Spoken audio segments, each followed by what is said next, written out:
जय हिंद दोस्तों। आज जिस टॉपिक को हम कंप्लीट करेंगे वो है अभी गवर्नमेंट ने क्या किया है ना कि नेशनल हाईवे 701A ये एक नया हाईवे बनने जा रहा है और ये जम्मू कश्मीर में बनने जा रहा है। लेकिन इस हाईवे को बनने में ना काफ़ी इकोलॉजिकल रिस्क है, मतलब कि चाहे वो एनिमल हो, चाहे वो ह्यूमंस हो, चाहे वो एनवायरमेंट हो, इन तीनों पे ही बहुत ज़्यादा इंपैक्ट आएगा अगर ये हाईवे बनता है। तो वो क्या इंपैक्ट आएगा हम इस आर्टिकल में इजीली देखेंगे। पर उससे पहले हम थोड़ा देखेंगे कि हिमालयन का स्ट्रक्चर कैसा है, क्या वो फ्रेजाइल है या स्ट्रॉन्ग है, वो सब कुछ हम देखते हैं यहाँ पे। और क्या क्या एनवायरमेंटल रिस्क हो सकते हैं यहाँ पे। I am sorry, national highway 701A highway है, ये कहाँ बन रहा है? ये हिमालयन पे बन रहा है और ये कहाँ बन रहा है? जम्मू एंड कश्मीर में बन रहा है, ठीक है। लेकिन हिमालय के साथ क्या है ना कि ये काफ़ी पतले हैं, मतलब कि काफ़ी सॉफ्ट है और ये एक फ्रेजाइल पहाड़ है। मतलब कि हिमालयन को मैं ना ये नहीं कहूँगा कि बहुत स्ट्रॉन्ग पहाड़ है कि यहाँ पे एक्सप्लोजन करेंगे तो ये स्टेबल रहेगा, ऐसा नहीं होगा। अगर थोड़ा ज़्यादा एक्सप्लोजन कर देंगे या फिर ओवर एक्सप्लोजन कर देंगे ना तो ये पूरा पहाड़ ही टूट करके नीचे गिर जाएगा, पूरा लैंड स्लाइड होकर के पूरा बिखर जाएगा, ठीक है। काफ़ी फ्रेजाइल जगह ये माउंटेन अपना है। मतलब कि माउंटेन क्या है, जो हिमालयन क्या है, काफ़ी सॉफ्ट है। अगर इसको छेड़ेंगे तो ये पूरा हिल जाएगा और लास्ट में क्या होगा कि लैंड स्लाइड हो सकता है। ऊपर ग्लेशियल रिवर है, सही बात है। देखो जो माउंटेन है ना हिमालयंस के, उसके ऊपर ग्लेशियर लगा हुआ है, काफ़ी ज़्यादा बर्फ़ है यहाँ पे। ये बर्फ़ पिघलती है और यहाँ पर एक रिवर बना देती है, सही बात है। अगर मैं यहाँ पर हाईवे बनाता हूँ, अगर ये मैंने हाईवे बना दिया, ठीक है ना, तो इसके कंस्ट्रक्शन में बहुत ज़्यादा कचरा भी तो होगा ना, डेब्रिस होगा बहुत सारा, वो नीचे गिरेगा। और इससे जो ये रिवर है ना, इससे इसको ब्लॉक कर दे और सारा का पानी साइड से निकलने लगे और यहाँ पर फ्लड आ जाए, ऐसा भी हो सकता है, ठीक है। मतलब कि जब कंस्ट्रक्शन होगा तो बहुत ज़्यादा मिट्टी गिरेगी यहाँ पे, तो पूरे का पानी खराब भी हो जाएगा, प्लस यहाँ पे फ्लड आने का भी खतरा है, ठीक है। और क्या होगा कि जहाँ पे ये नीचे, जैसे कि ये एक पहाड़ था, माउंटेन था, और यहाँ पर क्या होगा कि यहाँ पर गुजर और बकरवाल ये दोनों कम्युनिटी रहती है जम्मू कश्मीर में, ठीक है ना, इन हिमालयन के आसपास। और ये करती है अपनी बकरियाँ चराने के लिए ऊपर जाती है, पहाड़ों के ऊपर जाती है, क्योंकि वहाँ पे हरी भरी घास होती है। ऐसा कैसे होता है मैं बताता हूँ। आपने जम्मू एंड कश्मीर वाली एक मूवी आई थी, उसको क्या कहते हैं, बजरंगी भाईजान, ठीक है ना। उसमें हमें जम्मू कश्मीर की एक पिक्चर दिखाई थी कि वो उसके जो ऊपर वाले मैदान थे वो बहुत ज़्यादा हरे भरे थे। तो ये जो गुजर और बकरवाल कम्युनिटी ने ये क्या करते हैं ना, बकरे को लेकर ऊपर जाते हैं यहाँ चराने के लिए।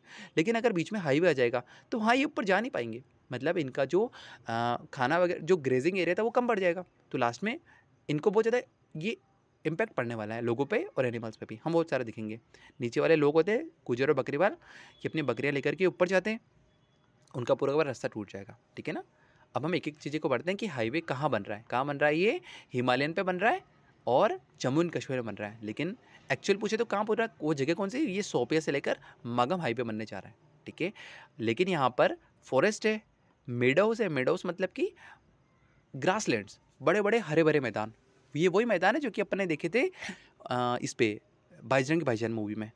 स्टीप स्लॉप से माउंटेन जो है हिमालयन के काफ़ी वो मतलब दीवार की तरह खड़े हुए हैं। वो इस तरह से चौड़े चौड़े नहीं है, वो क्या है ना कि वो काफ़ी स्टीप है। वो अगर यहाँ पे रोड बनाएंगे तो बहुत डर होगा कि ऐसा ना हो कि पूरा पूरा बाहर पहाड़ ही गिर जाए लैंडस्लाइड के कारण। और क्या होगा कि यहाँ पे ग्लेशियल फेड रिवर है, हाँ बहुत सारी यहाँ पे रिवर्स बहती है, ऊपर बहुत सारी बर्फ जमी हुई है जिससे पानी पिघल करके नीचे रिवर्स बहती है। और नीचे गुजर और बकरवाल ये दोनों कम्युनिटी रहती है जो कि जिनके लिए पूरा का पूरा एक ग्रेजिंग रूट है, मतलब कि ऊपर अपनी बकरियाँ चराने जाते हैं। अगर हाईवे बनता है तो सब कुछ इम्पैक्ट होगा, ठीक है। मतलब कि ये जो रोड है, जो हाईवे बनने वाला है ना, ये एक पूरा पूरा डेलिकेट इकोसिस्टम को ख़राब कर सकता है, ठीक है। प्रॉब्लम क्यों है? क्योंकि जो हिमालयन है वो काफ़ी फ्रेजाइल है, मतलब कि काफ़ी ये सॉफ्ट है पूरा का पूरा। अगर यहाँ पे एक्सप्लोजन किया जाता है, देखो हाईवे बनाना है ना कहीं पे, तो रोड को समतल करना पड़ेगा, पहले ज़मीन को समतल करना पड़ेगा। ज़मीन समतल करने के लिए बहुत बार एक्सप्लोजन करना पड़ता है। अगर एक्सप्लोजन हुआ तो ऐसा ना हो कि लैंडस्लाइड हो जाए और नीचे रहने वाले जो गुजर कम्युनिटी है, बकरवाल कम्युनिटी, ये ना मर जाए कहीं, ऐसा ना हो जाए। और हिमालयन में क्या है, जो सोइल है वो काफ़ी लूज़ है, सही बात है। जो स्लोप से काफ़ी स्टीप है, मतलब कि काफ़ी खड़ी हुई दीवार तरीके एक पूरा पूरे माउंटेन है हिमालयन का। बारिश बहुत ज़्यादा होती है, अगर बारिश बहुत ज़्यादा होगी तो हाँ कंस्ट्रक्शन करने में काफ़ी टाइम लग जाएगा। अर्थक्वेक बहुत कॉमन है यहाँ पे, सही बात है। और अगर पहाड़ को काटना है हमें तो एक्सप्लोजन करना पड़ेगा, तो पूरा हिल सकता है, वहाँ पे लैंडस्लाइड आ सकती है, बिल्कुल सही बात है। और क्या होगा यहाँ पे, इकोलॉजी को किस तरह से नुकसान होगा वो भी हम देखते हैं। फॉरेस्ट हो या वाइल्ड लाइफ हो, दोनों को देखते हैं। अगर यहाँ पे अगर रोड बीच में बनता है ना, जैसे कि एक पूरा पहाड़ था, यहाँ पे रोड बन रहा है अगर, तो क्या होगा कि ये पूरा का पूरा मीडो था, मतलब कि पूरा का पूरा हरा भरा मैदान था ये। तो अगर ये रोड बनेंगे तो बहुत सारे ट्रीज को काटा जाएगा। सेकंड, एनिमल का रास्ता बंद हो जाएगा। अगर ये एनिमल्स नीचे से ऊपर जाते थे ना चरने के लिए, तो ये रास्ता अगर बीच में आ गया है और यहाँ पे अगर गाड़ियाँ जा रही है तो एनिमल डर जाएंगे, ऊपर नहीं जा पाएंगे। और क्या होगा, पूरा फॉरेस्ट फ्रेगमेंटेड हो जाएगा, सही बात है। ऊपर वाला फॉरेस्ट अलग बन जाएगा, नीचे वाला अलग बन जाएगा, जहाँ पे एनिमल्स को एनिमल का बिहेवियर था कि वो ऊपर जाके खाना खाएगा, लेकिन अब क्या हो रहा है ना कि अगर ये रास्ता बीच में आ गया तो फॉरेस्ट फ्रेगमेंटेड हो गया है, बिखर गया है पूरा का पूरा, तो एनिमल ऊपर जा नहीं पाएंगे, अल्टीमेटली लॉस होगा एनिमल्स का। और क्या होगा, सॉइल इरोजन भी काफ़ी ज़्यादा हो सकता है। सही बात है, क्योंकि यहाँ पे बारिश बहुत ज़्यादा होगी, अगर हम कंस्ट्रक्शन बनाएंगे, यहाँ पे रोड बनाएंगे, तो ये पानी के साथ में ये सारी की सारी सॉइल भी बह सकती है, तो सॉइल इरोजन भी काफ़ी ज़्यादा हो सकता है यहाँ पे। अगर किसी जंगल को 2 पीसेस में काट देंगे तो एनिमल कंफ्यूज हो जाते हैं। सही बात है, उनका मूवमेंट पूरा ब्लॉक हो जाता है, अल्टीमेटली वहाँ पे डेथ वगैरह ज़्यादा हो जाती है। और सेकंड, क्या पहले क्या बताया हमने, फॉरेस्ट और वाइल्ड लाइफ की वजह से वहाँ पे काफ़ी इम्पैक्ट आने वाला है। सेकंड क्या होगा, ग्लेशियर फेड रिवर है यहाँ पे, मतलब कि ग्लेशियर पिघल पिघल के बहुत सारे रिवर बना रही है यहाँ पे। सही बात है, जैसे कि अगर मैं यहाँ पे 2 पहाड़ बनाऊँ तो यहाँ पर भी ग्लेशियर है, मतलब कि बर्फ़ है जो पिघल रही है, यहाँ पे भी बर्फ़ है जो पिघल रही है, और एक रिवर बना रही है यहाँ पे, ये पूरी पूरी रिवर बनी एक तरह से। तो कंस्ट्रक्शन होगा तो बहुत सारा मिट्टी निकलेगी वहाँ पे, बहुत सारा डेब्रिस निकलेगा। अगर ये हाईवे बन रहा है ना, तो ये सारी की सारी मिट्टी कहाँ जाएगी, ये मिट्टी यहाँ जाएगी। उससे क्या होगा, ये सारी मिट्टी पानी में जा गिरेगी। सही बात है, उससे सेडिमेंटेशन होगा, मतलब कि काफ़ी सारी यहाँ पर ये मिट्टी जमा हो जाएगी। अगर मिट्टी जमा होने से ऐसा ना हो कि ये पानी यहाँ से फ्लो करना पड़े, यहाँ पे फ्लड आ जाए, यहाँ पे वाटर पोल्यूट होगा। सही बात है, ये सारा सारा पानी गंदा हो जाएगा। देखो लोग बाग क्या होता है ना, जम्मू कश्मीर वगैरह में जब ग्लेशियर से पानी पिघल करके रिवर बनती है ना, तो लोग बाग डायरेक्टली इस पानी को पी लेते हैं। क्यों, ये पानी बहुत साफ़ है, ग्लेशियर से है। लेकिन अगर कोई कंस्ट्रक्शन हो रहा है तो ये पानी गंदा हो जाएगा वहाँ पे, और क्या होगा, फिश और एक्वेटिक लाइफ काफ़ी यहाँ पे इफेक्ट हो सकती है। सही बात है। और यहाँ पे क्या होगा, क्लाइमेट चेंज भी हो सकता है, प्लस पूरे का पूरा ये जो इकोसिस्टम है वो डिस्टर्ब भी हो सकता है, मतलब कि डबल डैमेज होगा। कैसे, ग्लेशियर पहले ही बहुत सारे मेल्ट हो रहे हैं। सही बात है, ये पहले ग्लेशियर मेल्ट हो रहे हैं तभी तो ये रिवर बन रही है यहाँ पे। लेकिन अगर हमने रोड का डिस्टर्बेंस हो गया यहाँ पे, तो इनका ड्रेनेज बिगड़ सकता है। सही बात है, ड्रेनेज मतलब कि वो नाली जिससे कि ये नदी बहती है। जैसे अगर नदी कहीं बह रही है तो वो कहीं ना कहीं, तो चलो हमने माना कि वो छोटी नाली नहीं है, बड़ी नाली, लेकिन है तो नाली ना, उसको ड्रेनेज बोलते हैं। ड्रेनेज मतलब कि जहाँ पे नदी बहती है वो बिगड़ सकता है। सही बात है, ये सारा का सारा कचरा यहाँ आके जमा हो सकता है, उससे फ्लड और इरोजन बढ़ सकता है। बिल्कुल सही बात है। लोगों को क्या प्रॉब्लम है यहाँ पे, गुजर और बकरवाल कम्युनिटी यहाँ पे इन पहाड़ों के नीचे रहती है। ठीक है ना, ठीक है भाई, रहती होगी। उनके एनिमल्स ग्रेजिंग के लिए यूम्स मार्ग और दूध पत्री जाना चाहते हैं, मतलब कि एक तरह से अगर ये नीचे रहते हैं ना, तो क्या करना चाहते हैं कि ऊपर तरफ अपने बकरे को चराने लेके जाते हैं। सही बात है, ऊपर क्या है ना कि धूप ज़्यादा आती है, तो वहाँ पे काफ़ी अच्छी ग्रीनलैंड बन जाता है। और सर ऐसा होता है कि माउंटेन पे, बिल्कुल होता है। हमने बजरंगी भाईजान में देखा कि वहाँ पे जो माउंटेन्स थे वो काफ़ी हरे भरे थे। ठीक है, अगर रोड्स आएगी बीच में तो क्या होगा, बीच में काफ़ी ज़्यादा ट्रैफिक हो जाएगा। सही बात है, अगर माउंटेन था और अगर बीच में ये रोड्स आ गई तो यहाँ पे बहुत ज़्यादा ट्रैफिक हो जाएगा, तो एनिमल क्रॉस नहीं कर पाएंगे इस जगह को। मेडो टूट जाएगा। मेडो मतलब हरे भरे मैदान है, जो इतना बड़ा मैदान था पहले, तो पूरा मैदान था, अब बीच में ये अगर रोड आ गया तो पूरा का पूरा टूट जाएगा। सही बात है, फ्रेगमेंटेड हो जाएगा पूरा का पूरा ये। और ट्रेडिशनल जो इनका नोमेडिक रूट था वो टूट जाएगा, मतलब कि गुजर और बकरवाल के लड़के होते हैं ना, वही कहेंगे ना कि हाँ यार मेरे तो दादा पापा इस रूट से आया करते थे, वो सारी बातें अपनी नहीं कह पाएंगे। क्यों, क्योंकि हाईवे बन जाएगा। ठीक है, सिंपल पिक्चर में क्या होगा कि जहाँ पे खुला ग्रासलैंड था वहाँ बीच में एक बिजी हाईवे आ जाएगा। ठीक है, क्या पब्लिक कंसल्टेशन हुआ था? बिल्कुल नहीं हुआ था। मतलब कि क्या गुजर को, बकरवाल और लोकल कम्युनिटी को इंक्लूड किया था कि हाईवे बनाने के लिए? बिल्कुल नहीं किया होगा। अगर इंक्लूड करते तो ये तो साफ अपना इनकार कर देते कि यहाँ पे हाईवे मत बनाइए, लेकिन हाईवे तो बन रहा है। इसका मतलब कि उनको, लोकल्स को यहाँ पे बिल्कुल पूछा ही नहीं गया था, बिल्कुल इंक्लूड नहीं किया था कंसल्टेशन में किसी भी तरीके से। सबसे बड़ा टेक्निकल यहाँ पे इशू क्या आ रहा है, वो आ रहा है EIA का, मतलब कि एनवायरमेंट इम्पैक्ट असेसमेंट। कोई भी प्रोजेक्ट बनता है ना, चाहे वो हाईवे बन रहा हो, चाहे वो कोई कंपनी बन रही हो या फैक्ट्री बन रही हो, कुछ भी, तो पहले EIA कराना पड़ता है, पहले असेसमेंट करना पड़ता है, पहले चेक करना पड़ता है कि फैक्ट्री बनने से कितना ज़्यादा एनवायरमेंट को डैमेज होगा, पहले वो चेक करना पड़ता है। लेकिन 2022 की एक रूलिंग है कि LOC मतलब लाइन ऑफ कंट्रोल कि 100 किलोमीटर के अंदर, फॉर एग्जाम्पल अगर लाइन ऑफ कंट्रोल यहाँ पे ना, तो ये 100 किलोमीटर, ये जो 100 किलोमीटर होगा, ये वाला पूरा इलाका, ये 100 किलोमीटर वाला इलाका है, इसके अंदर कोई भी हाईवे आता है तो उसको पूरा EIA कराने की कोई नीड नहीं, मतलब हर एक रूल रेगुलेशन करना ज़रूरत नहीं है। क्यों ऐसा ज़रूरी नहीं है कि देखो ये LOC है, ठीक है ना, लाइन ऑफ कंट्रोल, तो ये पूरा का पूरा है ना इलाका स्ट्रेटेजिक इलाका है, डिफेंस का इलाका है। इसलिए गवर्नमेंट कहती है कि हम एनवायरमेंट को ज़्यादा महत्व नहीं देंगे, हम डिफेंस को ज़्यादा महत्व देंगे।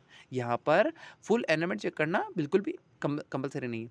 लेकिन क्या कंपलसरी यहाँ पे कि 2023 में, इसी के जस्ट नेक्स्ट ईयर में SOP आया था, मतलब स्टैंडर्ड ऑपरेटिंग प्रोसीजर, ये रूल्स आए थे। इसके हिसाब से कुछ चीज़ें तो मैंडेटरी है, कुछ चीज़ें तो आपको रिपोर्ट बनानी पड़ेगी, कुछ चीज़ों की। किस किस की बनानी पड़ेगी? स्लोप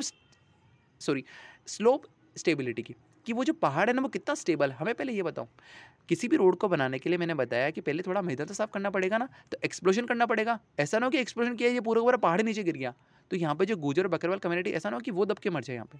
तो हमें स्लोप स्टेबिलिटी तो देखनी ही पड़ेगी। हमें सारे रूल को नहीं देखना है, लेकिन कुछ रूल तो देखने पड़ेंगे। सेकंड, डिजास्टर्स देखो यहाँ पे, ऐसा ना हो कि बॉम्ब लगे या पूरा लैंडस्लाइड हो गया, लोग बाग गिर गए, लोग बाग नीचे मर गए। हमें पूरी की पूरी माउंटेन का हाइड्रोलॉजी करना पड़ेगा। मतलब कि कहीं ऐसा ना हो कि कहीं यहाँ पे फिशर हो, कि यहाँ पे कट लगे हो, जिससे कि पानी, क्योंकि यहाँ पे बारिश बहुत ज़्यादा होती है, तो पानी इसके अंदर रिस्क करके पूरे पहाड़ को अंदर से खोखला बना देगा। ऐसा नहीं होना चाहिए। तो हमें पूरी हाइड्रोलॉजी देखनी पड़ेगी। इसका फ्रेजल असेसमेंट देखना पड़ेगा कि कहीं ये पूरा माउंटेन बहुत ज़्यादा नाजुक तो नहीं है। ये चीज़ें तो हमें देखनी ही पड़ेगी, चाहे वो LOC के आसपास हो या कहीं पे भी हो, ठीक है। पर प्रॉब्लम क्या है कि ये जो NH701 है ना, जो भी ये हाईवे बन रहा नया वाला, उसकी कुछ स्टडीज तो हुई होगी, लेकिन वो अभी तक पब्लिक डोमेन में नहीं आई। तो ऐसा क्या लगता है, ये पूरा का पूरा कंस्ट्रक्शन कैसा है, ब्लाइंड कंस्ट्रक्शन है। मतलब कि लोगों की नज़र से छुपा करके कंस्ट्रक्शन किया जा रहा है, ठीक है। लेकिन गवर्नमेंट का क्या रूलिंग है, गवर्नमेंट की रूलिंग यहाँ पे नेशनल हाईवे 701A, ठीक है, ये वाला हाईवे अभी जो नया बन रहा है, उसके लिए सारे पढ़ रहे हो। गवर्नमेंट क्या कह रही है कि ये जो हाईवे बनाया ना हमने, ये कोई नॉर्मल टूरिज्म या डेवलपमेंट रोड नहीं है, ये तो हमने डिफेंस की कनेक्टिविटी बढ़ाने के लिए किया है।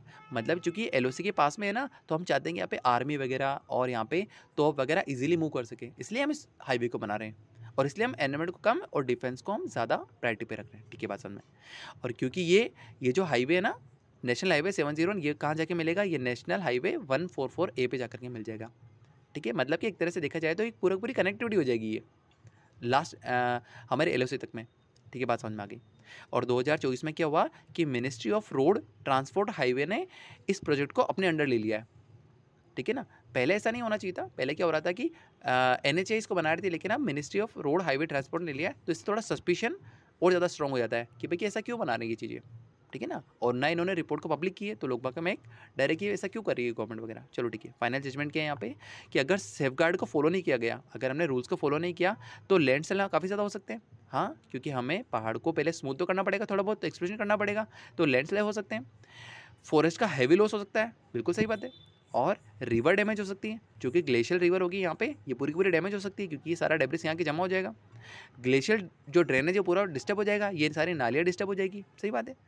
गुजल बाकरवाल के जो कम्युनिटी है, उनका लिवलीहुड हिट हो सकता है। हाँ, वो तो सारी बकरी के चरवाहा पे ही जीवित है आज भी। अगर साइंस बेस्ड कंस्ट्रक्शन हुआ तो क्या क्या होगा, स्लोप का प्रोटेक्शन होगा, सही बात है, हम पूरी पूरे पहाड़ को बचा सकते हैं। कंट्रोल्ड कटिंग होगी यहाँ पे। कटिंग कौन सी, ये वाली कटिंग, ये रोड को काटेंगे ना, वो वाली कटिंग होगी। सेकंड, जो ट्री की कटिंग है वो भी कंट्रोल हो सकती है। प्रॉपर हाइड्रोलॉजी कराएंगे अपन, तो ये पता लग जाएगा कि यहाँ पे कोई फिशर तो नहीं, कोई कट तो नहीं, जिससे कि पानी अंदर इस करके पूरे के पूरे पहाड़ को खोखला कर दिया। और वाइल्ड लाइफ कॉरिडोर हम बचा सकते हैं। इससे क्या होगा, प्रोजेक्ट हमारा सस्टेनेबल बन जाएगा। दो वर्ड होते हैं यहाँ पे आया था, एक तो स्ट्रेटेजी था, एक सस्टेनेबल था। स्ट्रेटेजी का मतलब होता है लॉन्ग टर्म प्लान, सस्टेनेबल का मतलब भी होता है लॉन्ग टर्म प्लान। पर स्ट्रेटेजी का मतलब होता है कि नेशनल इंटरेस्ट में, मतलब कि हम नेशनल इंटरेस्ट में कोई लॉन्ग टर्म प्लान बनाते हैं ना, जैसे कि डिफेंस का हो गया, जैसे इकोनॉमी का हो गया, जैसे पॉलिटिकल का हो गया, तो हम क्या कहेंगे, वो स्ट्रेटेजी नाम लेंगे। लेकिन जब सस्टेनेबल लॉन्ग टर्म प्लान होता है ना, तो ये होता है एनवायरमेंट के इंटरेस्ट पे, पर्यावरण को देखते हुए अगर कोई हम प्लान बनाते हैं लॉन्ग टर्म, उसको हम सस्टेनेबल बोलते हैं।